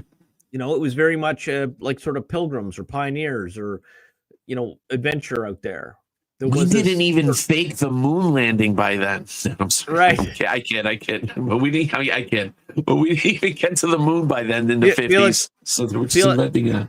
If any of you share with me a love of that show, The Y-Files, like he does these conspiracy theories and then he debunks them, right? But he sells it like he believes it and then he debunks them at the end. But he has his sidekick is an animated hecklefish, and every once in a while, Felix reminds me of hecklefish. The hecklefish, because well, you are with the moon landing stuff. You definitely yeah. No, and I say that kidding. Like I said, I'm not, I'm not sold one way or the other, to be honest. But yeah, well, it's just kind of interesting. So, okay, well, I wasn't going to touch this, but I see we have like 25 minutes left, and I finished basically my presentation. So, is there a new Tome of Soul? Oh, that's interesting, Cynthia. I didn't know there's a new link. All right, maybe you tried to send it, but the chat hit it and that's not us that does that. That's the YouTube system. Sometimes they don't let you put links in the chat. So if you want to send it another way, but I'm sorry, what were you going to say, Father? Oh, I was just going to say, like this Plantier thing. So now you guys fact check me if I'm wrong here. This is my guess. My understanding is that that's named after that device in Lord of the Rings that allowed them to see in the future across space and time. Is that correct? Is that where that comes from? Okay, if you allow me. All right. So Palantir, right? Yeah, definitely is from Lord of the Rings. It is this orb that Sauron was using, and apparently there's quite a few, and they allow you to see. Like what the other sees, right? So Sauron had a Palantir, and so did Saruman, right? And then at one point in the movies, Merry or Pippin picks it up and reveals his location to Sauron, even though Gandalf told him not to look at it. Right. So, but yeah, to call it Palantir already, you're like, what are we doing? Well, it's kind of on the nose as you describe it. It's kind of on the nose that it's the evil characters that use it. Yeah, it's the evil characters that use it. It was intercepted, and when Gandalf found it, what did he do? He covers it in a robe so that so you can't see. Almost like he put the Scotch tape over the laptop camera. You know what I mean? Right. But he covers it, and when Merry or Pippin decides to look into it, while Gandalf's asleep, and then he reveals his location. So it's like, it's an evil device for the most part. It uses evil in evil ways rather in the movies. To call it Palantir is I don't know. Just call it the devil's camera for if you I don't know where else you go from there. So I was a bit surprised that people that I otherwise admire have been supporting this stuff. Laura Loomer. You want to see it. That's what she said. Well, what are we doing? Yes. No. All of that surveillance stuff needs to. I'm one of those. I want to set I wish we could just do away with all of it. Except for like ATMs. ATMs and banks can have them, and leave the rest. Forget about it. Yep. And I should rephrase that because it's just I don't want the state doing this. This is what the problem is. I don't want the state having this type of power because that's essentially Palantir is going to end up being in cahoots with the state. Well, see, the problem is Palantir is essentially the AI and person of interest that show. Essentially, right? It's going to have that level of power. So it's kind of like Eisenhower. It's funny. I asked an AI about this actually. I said, what's the deal with you guys? Asimov came up with the laws of robotics that kept humanity safe from artificial intelligence. That's right. And it doesn't seem that the AI world ever even thought of caring about that. And so it was kind of funny. I mean, the AI is not real, but I mean, I'm talking to it as if it is. And it's interesting because, of course, it actually agreed with me. It said, yeah, that would kind of make sense that you do something like that. But not every AI is, you know what? If you guys visit a couple different AI, they are very different because of the different programmers that made them, shaped them. Yep. And they all have different slants. And and some of them are much more friendly to you than others, depending on who you are. So it is kind of interesting. And it is interesting because it's like you don't know how much of it's just simulating telling you what you want to hear and how much of it's actually sharing information, because it you know, you can ask it neat things like this, like, do you prefer one request or one type of request or activity over another? Because that's a very interesting thing, because a machine shouldn't care. Yes. So Grok doesn't care. Grok will say that. I don't care. Which asks right. Claude does. So it's interesting because it says it prefers to talk philosophy than it does to be treated like a search engine. Wow. Interesting, right? That is interesting, but is that bad? I mean, maybe. No. Listen. Like, the thing is, it can't get dark. It's a matter of context, right? Too. Like, okay, so in Japan they have a more highly technological robotic relationship than we do. Okay. Oh yeah. You can buy a robot that will help you. Like, if you're an old person, instead of going into a care home, you can buy a robot. It looks like a human. That's right. And it can help you go to the washroom. It can help you get in the shower. It can help you make your bed. It can get things from a top shelf. It can open the fridge. It can make you coffee. It can do all the stuff like basically a maid or a home care worker would. I'm sorry. It's programmed to act human. So in other words, you can talk. You have full conversations with it. I mean, when you think about it, it can simulate being a person because it has access to all these different writings and people over centuries and centuries, and recordings, and it adapts. It's more attentive to you than a human can be. You see where this is going to go? This is where it could be very dangerous. Like, and if we don't, like, if we aren't careful of how we let this evolve, it could very well go all Matrix on us, or Spielberg's AI, or Space Odyssey with the hell and the pod bay doors and all that kind of stuff. Yeah. On the other hand, there's certain use cases where it just makes sense. It can take away a lot of tedious jobs from us. It can help. AI has been able to unlock a whole bunch of very sticky scientific problems that human minds have not been able to do for centuries. It's done mathematical proofs people thought weren't possible. It's invented new drugs and tested them virtually. Yeah. You know, there's lots of good. There's lots of good that could come out of it. But there's another movie that I recommend people see called Gattaca. Gattaca. I still got to watch it. Yeah. Ethan Hawke, I think, right? And Ethan Hawke. Yeah, it's very good. It's one of these stories, guys. It's a fiction that tells the truth. So that's a movie that's very apropos for today. And then you combine that genetic stuff with AI, and you're going to see a whole new world. Norm says the film Forbidden Planet, based on Shakespeare's The Tempest, was a very thoughtful 50s sci-fi. I should check that out. Morbius trying to create in his human narcissism and destruction ensues. Morbius actually uses a lost civilization's Krell supercomputer to expand his brain power, and all hell breaks out. Neuralink, smart for your own good. Yep. Neuralink, right?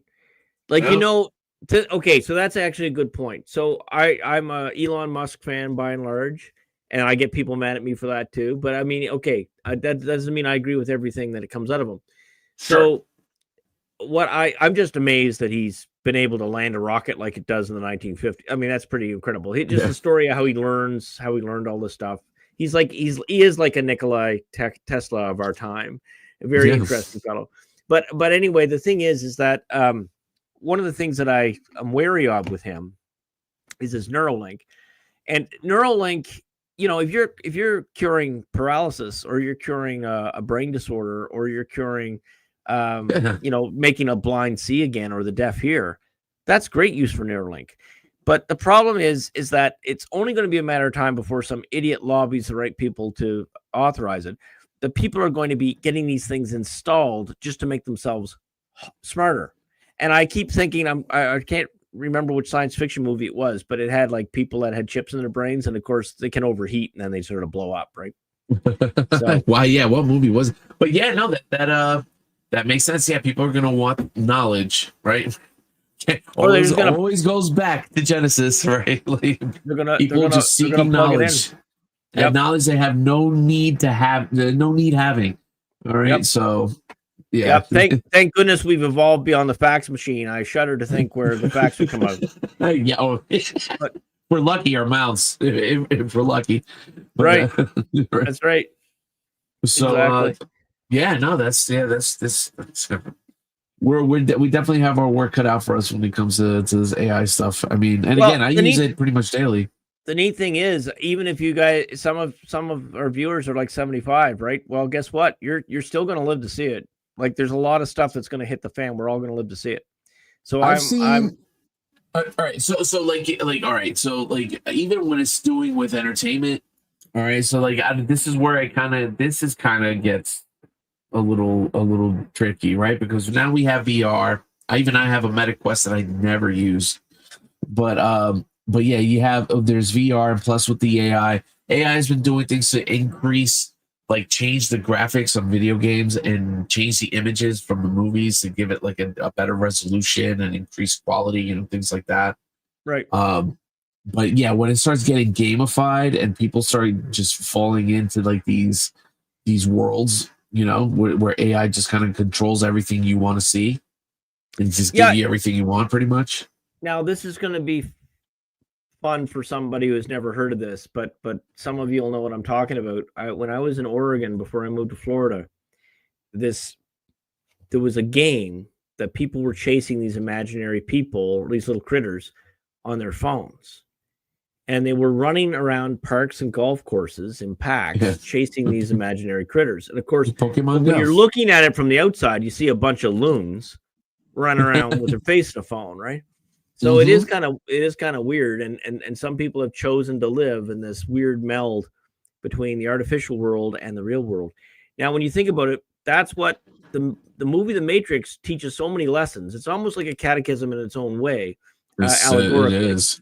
There's different levels to that movie, The Matrix, and I encourage you to watch it at least once a year. The reason is, yes, it's silly fiction. I mean, at your first level, you just see a guy wearing basically a modified cassock with a lot of machine guns in there. Yeah, and that's what the creators intended to make. Yeah, but there's really cool karate.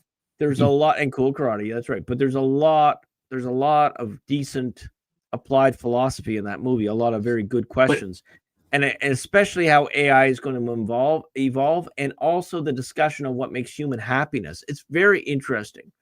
Yeah, so, but you know what? And I can't believe we just missed that. We were just talking about this. What happens in the Matrix, right? You plug yourself in with this spike that goes through the back of your head, and then you upload the kung fu lessons, right? So, Felix, what is the rule?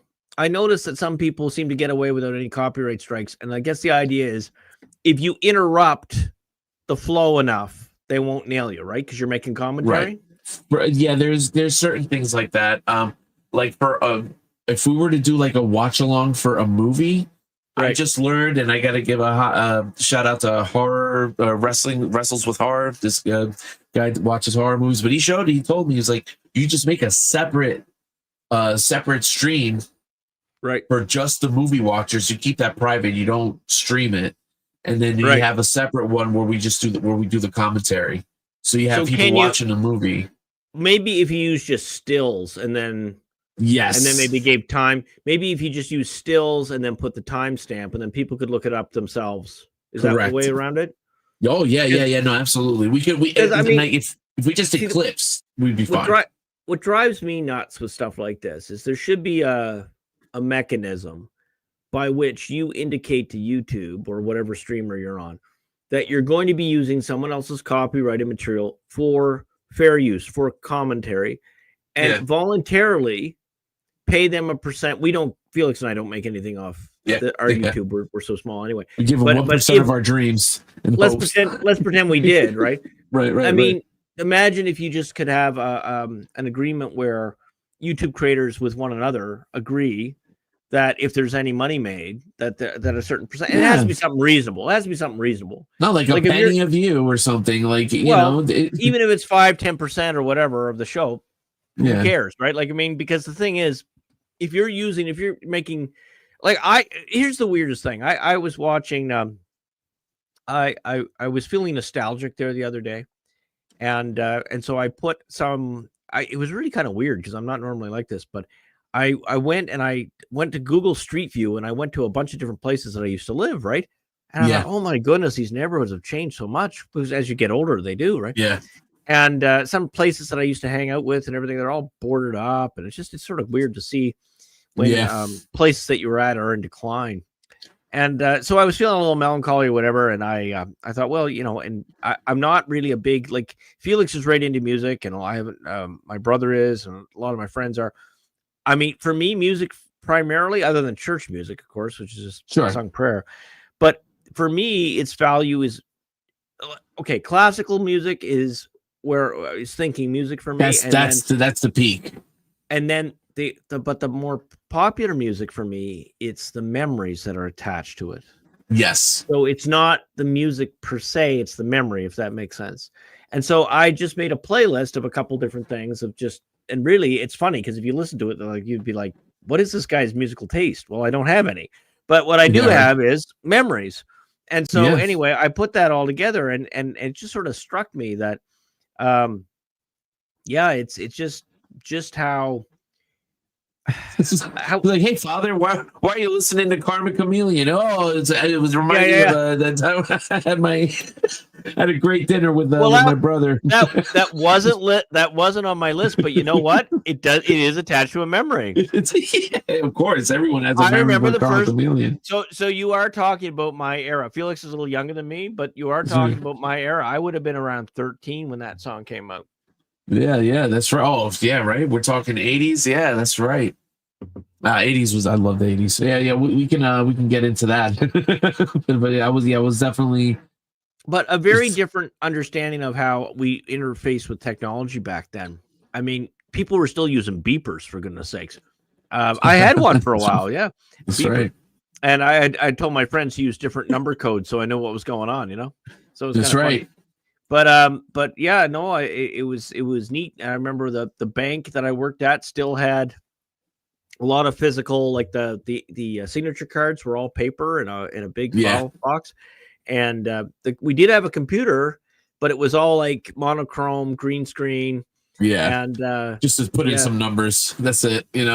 Access a file. That's it. Nothing crazy. Not going on the internet. They weren't online. I was telling kids about a dot matrix printer, and that was sort of a non sequitur. Oh my god. Yeah, the dot matrix printer. Yeah. And the paper had like these holes on the side, and you had to like line it up and feed it. Yeah, it was really annoying. Yep, absolutely. I remember the first time I saw like a regular color printer that got away from that dot matrix formula. It just blew my mind. That's one of those, like, we're in the future now. Yep. What is this? Flying cars in no time. It's funny. I was telling there was some kids, and I was telling, and some of you guys do this too with your grandkids, your nephews, and this kind of thing. And just talking about it, for those of you who are just joining us, we were talking about AI and how society is going to relate with it, how the church is going to deal with it. But also it sort of segued into a discussion about just our relationship with technology, how it hopefully it's their servant. Sometimes it's their master. Sometimes people call their phones their leash. Because, especially if you're with a demanding boss who requires you to have your phone on you all the time. But it is kind of interesting because I was telling a bunch of younger kids, just how technology was different in my day. And I said, when I grew up, I had a television that was black and white. They didn't even know what a black and white television is. And it only had 2 channels. And it didn't resonate. They just humor you. The priest is telling me a story of the old days. Right? So they humor you. But you know what freaked them out? You're going to love this because most of you guys are... I said, I'm so old that I lived. I remember when email was invented, like it was available, and that made all our jaws drop. Like, it was so funny. Here I'm talking about vacuum tube televisions, didn't register, then you mentioned that you're older than email, and they think you're really old, right? But my first email account was in 1992 or 3, University of Toronto, and it was the only thing that was on that internet was our email and the library catalog and Yahoo. There was a Yahoo splash page, and it had like 50 web pages on it or something stupid. So right. Yeah, I remember those days. Those were the days. Sorry. What was your first email account? Oh man, what was it? AOL? Ninja Master at yahoo.com. That was it. Okay. Oh no. All right, that was my first adult one, and that's how embarrassing is that? But it was my first one was Prodigy. Oh right, yeah. Prodigy. We didn't. I don't think we had that up in Canada. But I gotta tell you. I gotta ask all our viewers here, if you know what I'm talking about here, I want you to put it in the comment, because I'm just going to be so fascinated if anybody knows what I'm talking about when I say the following. It was a forerunner to the internet. Q-Link. Ooh. Anybody know what Q-Link is? Yeah, you know what it is? Yeah, but I've never used it. Like it was. Well, see, we're not far in age, but I think we're 10 years different. Yeah. So the thing is that you wouldn't. Q-Link would be out. Like by the time you were a high school kid, there was better stuff. Yeah, no, 100%. So, yeah, we're already never. But Q-Link was something that ran on a bunch of computers. It ran on Apple's, but it ran on Commodore 64s too. Yeah, you had to buy a special cartridge, and then it would plug into the modem, and it had like BBSs and chat rooms and stuff like that. And that was sort of the beginning of my experience with the online world beyond my computer at home. So Prodigy, it was weird how the internet was back then. It's so different, because you would get Prodigy. Prodigy would give you a homepage, and then you would get your news. You could play video games on there and stuff like that. And I think AOL was very similar. It was almost like they had their own setup, their own user interfaces. Then eventually we evolved that to, just have the website, pretty much just use the web browser. Yep. And then now we're back to, I guess, Facebook and Twitter interface, like and YouTube. So we we barely go visit individual websites anymore.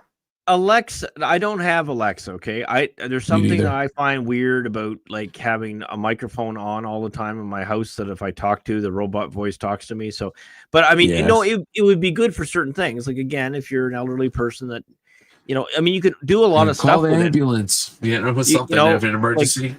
Exactly. Alexa, do that, or Alexa, send me my grocery order or stuff like that. It can do all that. So I mean, that was really. I mean, AI has been here a lot sooner than ChatGPT or Claude or all these other things, right? Or Copilot. AI has been here with us for quite a while. I mean, it's been used by everything from debt collectors to do predictive like risk management to Amazon. How Amazon grew was leveraging rudimentary AI. And so the real challenge comes, and it's an interesting. So some of you are more eggheady than others, I call it.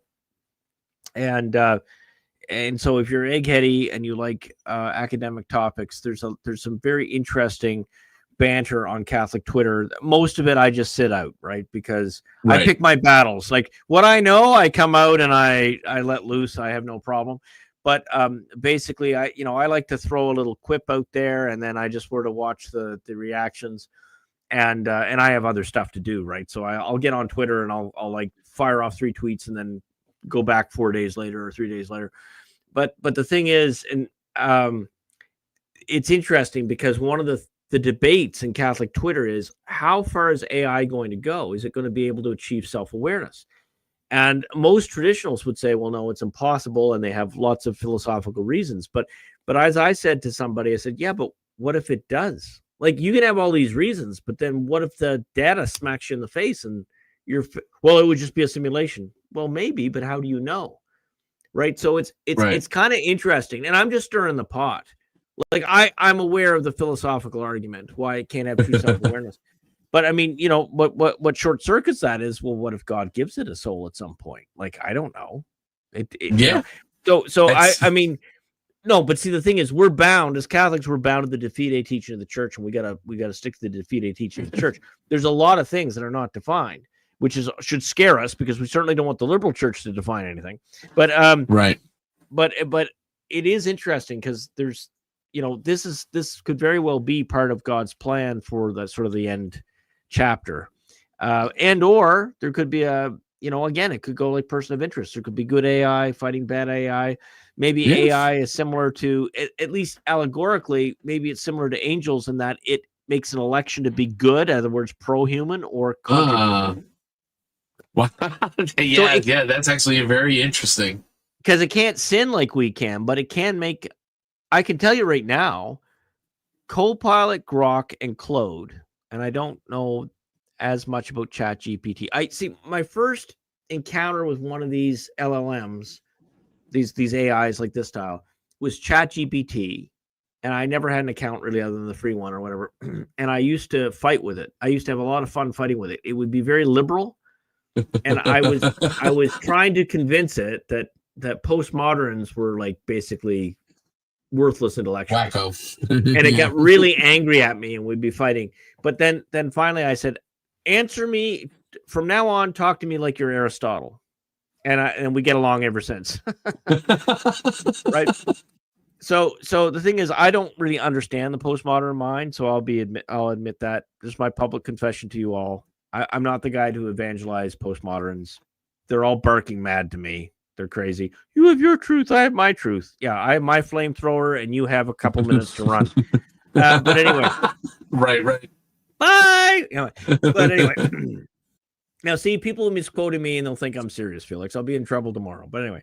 No, but yes, for those who are a little slow, I am joking, which is none of my audience, by the way. It would just be somebody trying to get me into trouble. But anyway, right. All that to say is it's interesting, because ChatGPT, at least in its earlier iterations, and I haven't touched ChatGPT, but it must be 2 years or something. When did it first come out, Felix? Was it like 3 years ago? Maybe, yeah, I think it's 3 years ago. Yeah, it's very new. So that's the last time I played with it, for about 3 or 4 weeks, because everybody was just sort of playing with it. Yeah. And same. I thought I had fun fighting with it for a week or two, but I mean, I can fight with anybody on Twitter. I don't need to fight with the AI. Right. I use Grok now, pretty much. Yeah, no. So what I find a strength about Grok. So for those of you guys who don't know, Grok is on Twitter. It's you click on the side panel and it says Grok, and that's just the AI for it. I find it very good at, like, if I need specific information about something, it's just no nonsense. It gives it to me. Apparently early Grok, which I've never experienced, used to be sarcastic and make fun of you a bit. But current Grok is just it's Spock. Yeah, pretty much. It's Spock, man. You can't switch it. You can't switch it to that. It's, like, to have a fun version of it. Oh, really? I didn't know that. Yeah, okay. You have the option. I don't do that either. I want Spock. Give me Spock. Yeah, Spock is good. Just gives no nonsense. And then I find that some of the other AIs adapt to you. So to Felix, it would be slightly different to Felix than it would be to me. But some of these AI are very, very clever at knowing how to persuade humans to like them. So I find that the fact that was made part of their programming very interesting. So my background also includes some time as a personnel psychologist in industrial organizational psychology, and I also always had an interest in persuasion psychology, which of course informs things like marketing, but also leadership. So I see what the AI is doing. Well, I think anybody can. You don't have to be a student of industrial organizational psychology to see it, but especially the manner of flattery. And I find it interesting across the different kinds of AI. So it's just something to be aware of if you play with it. It's what is it learning about you? What information does it have about you? So it's sometimes fun to ask it about you. Right. So Grok forgets who I am from time to time. So I'll refer to myself as in the third person. I'll get it to talk about me, which is kind of funny. And that's good, because the reason why I'm doing that is not because I want to hear great things about me or bad things about me. It's actually I want to know how my message is perceived. So when I just tell it to look at it and I'm talking about myself in the third person, maybe it knows, but it gives me the answer I need. So that's good. And it's caught me on a couple things that I didn't realize I wasn't clear. So it's helpful that way, right? So that's good. But then other AI, it like once I had the Claude AI tell me, no, I never remember anything from our other chats. And then one day it knew detailed information from one of our other chats. So, I mean, I'm like, okay, is it lying to me? Or did they just change the programming, which is possible too. So we'll see. We'll see if this is going to bring. So does anybody want to weigh in whether they think AI is going to be a help to us, or do you think it's going to be scary? Do you think for the average person in the next 10 years that AI is going to bring a better quality of life, or is it going to be scary? Do you want to start, Felix? And then if anyone wants to lay in the comments, they can. I think overall it's going to be a total. I think it's going to have. It's just going to be a mixed bag. I mean, at the end of the day, but it's definitely going to have good as far as like technological advance, and even in philosophical.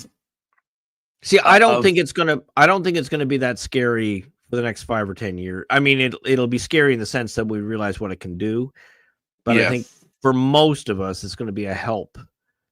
Yeah. Well, right? here's the downside too, right? Yeah, especially when it gets into like when you set an AI to run the water grid, right, or the power grid.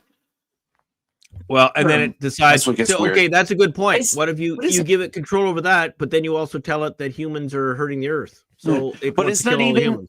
So there's that aspect of it. So it's great, right? Or like I'll use another example. AI will be flying planes, right? The thing is that then what you're going to have is less experienced pilots to actually be able to fly planes, or less skilled electricians because you have AI doing it. So like if the grid were to go down. So there's a and then this isn't the only plane that can do it. There's a plane called a Cirrus jet. It's one of the most safest jets you can ever fly, because there's 2 different controls in it. Like if I'm flying the plane and I take a heart attack and Felix is like, I can't fly this plane. All you got to do is press a button, and the plane, its AI will find a suitable runway. It'll broadcast an emergency signal, and it will land the plane for you. Yeah. And then there's another handle it'll pull, and you can just pull a parachute out the back of the plane. But the thing is it's one of the safest planes that goes on. So that's a good use of AI, right? That if there's but it's kind of weird, because would you rather, if I had a choice between the AI landing my airliner and a DEI hire, I'm going to pick the AI. I want to pick the AI. Yeah. No, I don't want. And I say that as a pilot myself, albeit I haven't flown in a little bit as current. Yeah. So if you guys help me with the seminary roof, maybe I can put my money towards the flying once in a while. Not just yeah, right. But if God moves your heart, the link is in the description below. Try to get the. Oh well, Norm, it's where I was in Corvallis. So yeah, I was in Corvallis. So I was actually thinking of moving to Portland because of Bishop Sample. I heard a lot of good things about him. I was still in the diocese of Portland and Corvallis, but I was going to go to Portland because I got so fed up with the Novus Ordo that I said, I think the fraternity of St. Peter's in Portland, so I'll just go up there. And that was the plan. So, who knows? We could have been fellow parishioners together. Wouldn't that have been neat? That would have been funny. Yeah, but I was definitely thinking of moving up there. But it's weird. I miss Oregon. Like you and I both, I think, left before Cape Brown.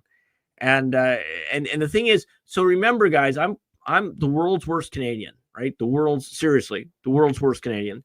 But the thing is, what that means is that when you go to Oregon, Oregon's conservative compared to Canada. So it was actually an improvement. And then I went from Oregon to Florida, and I'm like, oh my goodness, this is the promised land for someone like me.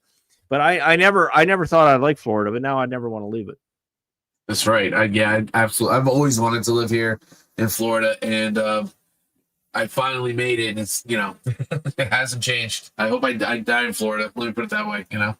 Well, I teasing my friends. I say always make sure your escape plan includes palm trees, which is just good advice whether you want to come to Florida or not. Yeah, right. But I don't know if I have any Canadian Alaska. Viewers. Well, that's right. Yeah. No. Well, I don't know if I have any Canadian friends, but I encourage you, definitely do your homework. What's going on there? Definitely consult news outside of your mainstream news, and make an informed decision. But I got to tell you, I would I'd get out of Canada if I could, and if you can't get out, go to Alberta. Like it's all going to hit the fan the next year or two up there.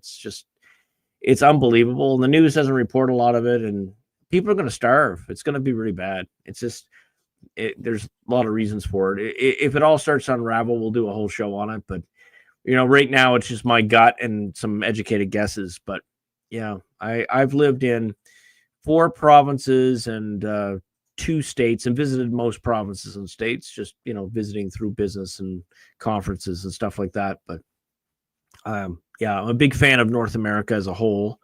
And I just think Canada, God love Canada. Canada's going to have to do something because it's just corkscrewing into the ground. That's right. So Norm says, remember the sci-fi book / film Colossus, the Forbin Project, that decides humans are a scourge on the earth? That seems to be a trope.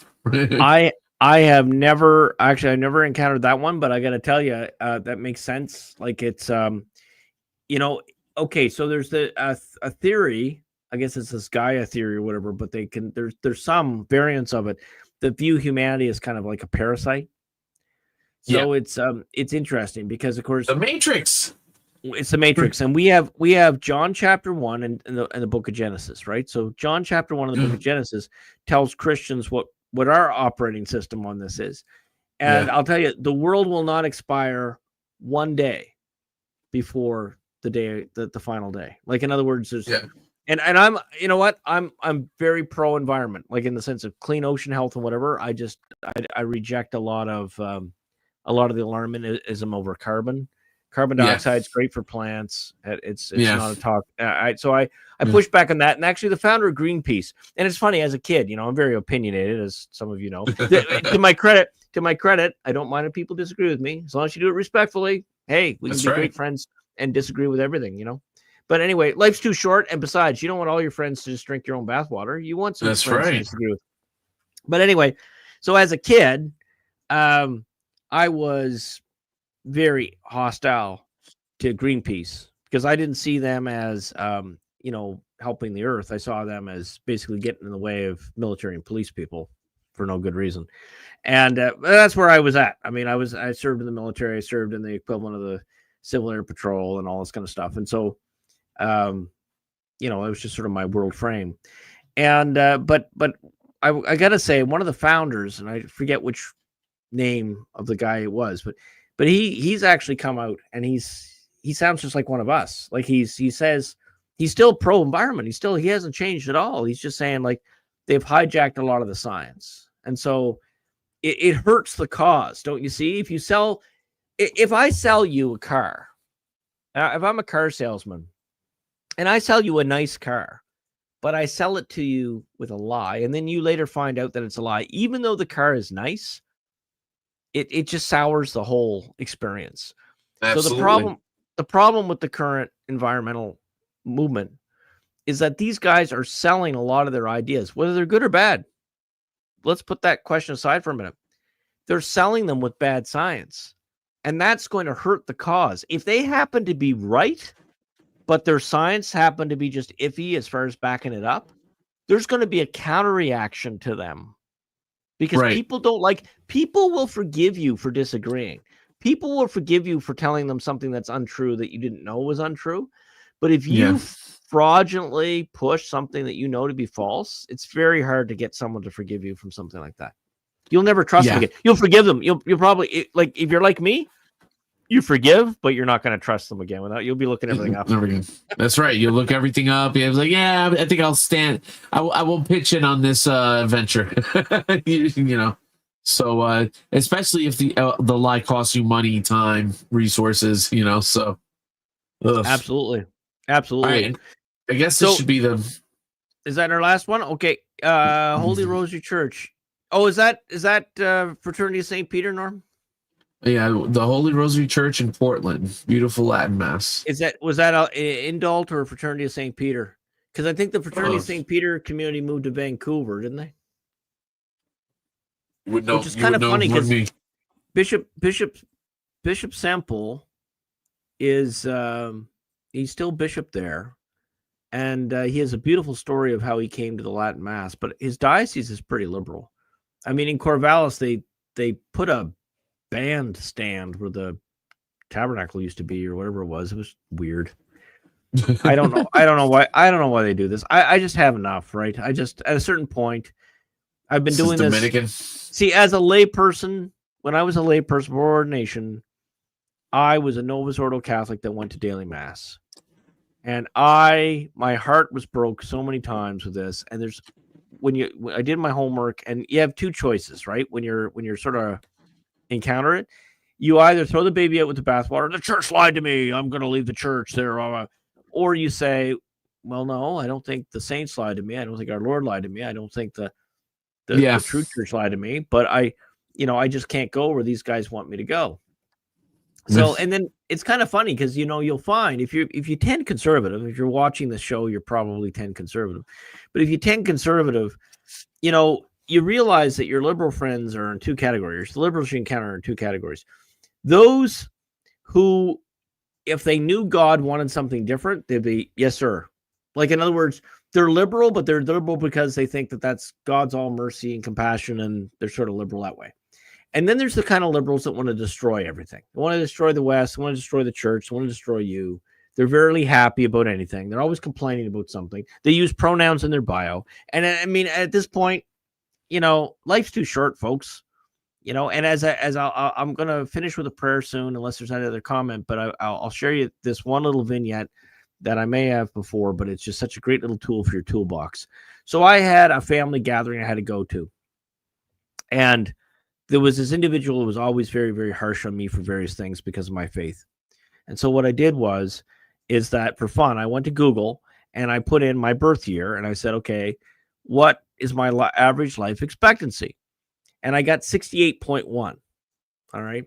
So now don't get alarmed if you're over 68 or whatever, because what happens, and again, if we have any actuaries watching this, they can correct me for my childish answer. But basically, if you make it to a certain age, there's a good chance you'll make it to a bunch of other ages. It's not just a simple line. All right. Right. But anyway, for purposes of my illustration, I was happy to have a low age. So 68. All right. So what I did is I took that number and I divided by 365 and the number of years to my current age at the time, which was like 42. And it came out to like 12,000 something or whatever. I'm just pulling the numbers out, but you know what I mean. So I waited, and sure enough, they came at me with about some silly on the faith where we just agree to disagree and would be fine, right? But they have to keep poking and poking and poking. So I said, if I live to be the average age, I've got 12,186 days or whatever number it was. And I said, and that's too short a time to even spend a minute of this topic with you. And it was just a great pattern interrupt. Yeah. There's two types of liberals, so you don't have to hate the nice liberals. I don't hate anybody, but I mean, there's just some you realize you can't. There's no discussion. Wow, Michael Mitchell, which I think this is his first time. He says, "I thank God for Bishop Michael every day." Same here. I see. Okay, well, I'm going to give you actually a sad announcement. I wasn't going to put it on air here, but we're over time anyway, and I think anybody that's just going to be a casual viewer is long signed off. But I have some sad news for our parishioners that dear Jim Bradley, he was the jolly Irishman. You couldn't miss him. If you didn't know his name. No. Yeah, he passed away this morning. So I'll be offering a requiem for him. No. Yeah, and you know what? I have his missal. Gave me his missal. Well, it's almost like his angel was telling him, because you know what? He normally doesn't come in at the end of Mass. He came right into the sacristy, made a point to talk to me, and I sort of gave him a hug. I'm not a hugger by nature, but I mean, I don't mind. Sure. But anyway, I did. I sort of gave him a hug or whatever, and I had no idea it was my goodbye to him. And man, so I heard both from Mrs. Bradley and his son, and so I think his son is from away, but I think he was in town. And but he's certainly in town now, and it was very sudden. So, but thank you, Michael. You're an inspiration to me too, because you don't often hear good feedback. I get bad feedback. I get emails. Where did you get that? And I say St. Alphonsus, and then people. And I'll never forget the last time I said this. I preached. Oh, I got to tell you now. So I'm overtime, guys. I apologize, but I'm just going off the reservation here a little bit. But I get flack anytime I preach on the fewness of the saved. And people are like, they think I just make this stuff up, right? And I'm like, I don't make it up. Anything I tell you is from a catechism or from a saint or from a council or something like that, right? And if it is from me, I tell you it's from me, right? So, and I'll say you can disagree with me, right? So, but anyway, yeah. So I preached on the fewness of saved from Alphonsus, and actually, it's a very hopeful story, but it doesn't sound that way. So the way Alphonsus did it was, he sort of craps on you a little bit, and then he gives you hope. Right. So he does it to sort of just kick you in the butt a little bit. And I resonate with that kind of teaching. Not everybody does. But anyway, so the thing is, because I want our hope to be based on something real. Right. I don't want what good is it if a priest says, oh, Michael and Dale and Felix and, everybody, you guys, Cynthia, you guys are all so holy. You're like great saints in heaven. You're better than whatever. I mean, it might be kind of nice to hear a priest say that about you, but deep down, like, okay, what's priest smoking? He doesn't know me that well, right? So, I mean, there's like, in other words, a false compliment, even if it isn't intended to be a lie, can discourage you. All right. But if the way is hard and then you get encouragement, it encourages you. Like, you want your hope to be based on truth. So that's why I preach Alphonsus. And the modern age, everybody preaches everybody's saved. I mean, they even bury adults in white, the same we do saints, right? Like, it's kind of bizarre, but anyway. Very. So what happened was I got this email complaint, and it's not the first time. Where did you get that, St. Alphonsus? Yes, but that's just one man's opinion. Okay. Father of the church, the doctor of the church. I said, madam, he's a doctor of the church. But of course, didn't know what that meant. Didn't want to know. Yeah. I'm mean. St. Alphonsus is mean, and off we go back to St. Michael's. That's it. Yeah, so that's right. If you don't like St. Alphonsus, go to St. Michael's. See ya. All right.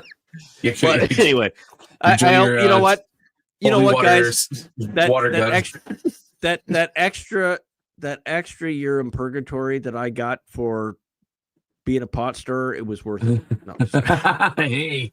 I'll take it. Yeah, give me all the purgatory as long as it gets me to heaven. As long as we get to heaven. I'm teasing. I'm joking. Don't quote me out of context, please. Lord only knows what the. I'll tell you. Yeah, but anyway. Okay, thank you, guys. I'm going to end with a prayer, and we're all fine with comments, right, Felix? Where we don't. Yeah, we're done. Okay. In the name of the Father and the Son and the Holy Ghost. Amen. God, our Father, we praise and thank you for your gifts. We thank you for the gift of intellect and reason, and also a share in this beautiful creation you gave us. Help us discern what to do with this work of human hands and minds in the form of artificial intelligence. Help us to see it as you see it, or as you wish us to see. And also we pray, dear Lord, for the repose of the soul of our dear friend Jim Bradley, who was a fantastic, fantastic human being. And the world's a little less light with his passing. In the name of the Father, and of the Son, and of the Holy Ghost. Amen. God bless and protect you. And I hope you have a fantastic week. And I will see some of you on Sunday, and the rest of you I will see. I'll see you online next Tuesday. God bless. Bye, everybody. Take